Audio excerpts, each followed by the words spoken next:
This next tune is called Kohala No, and in Hawaiian the word no is like an exclamation point, you know, it's like Kohala. So it was inspired by a trip I took to Kohala, my first trip to Kohala many years ago, and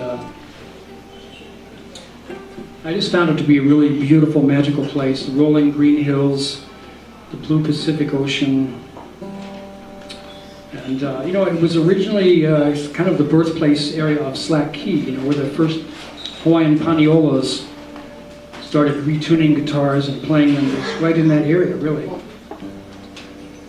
And I'm going to do this tune in one of my own tunings, which is called the Mahoe tuning.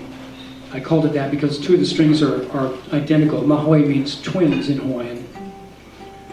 So I have a couple of unison strings, as we call them.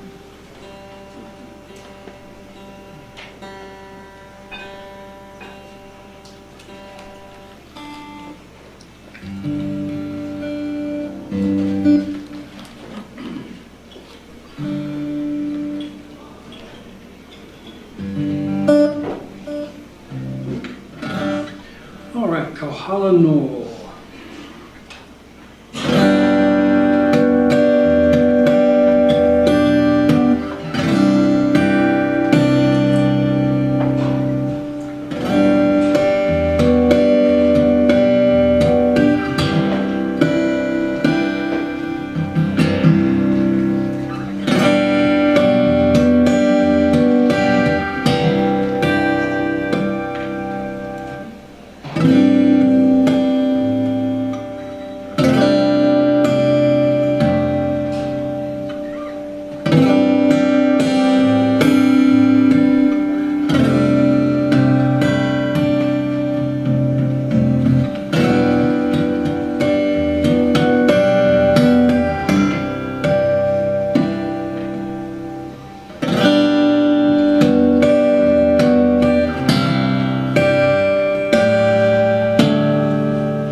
Hallelujah.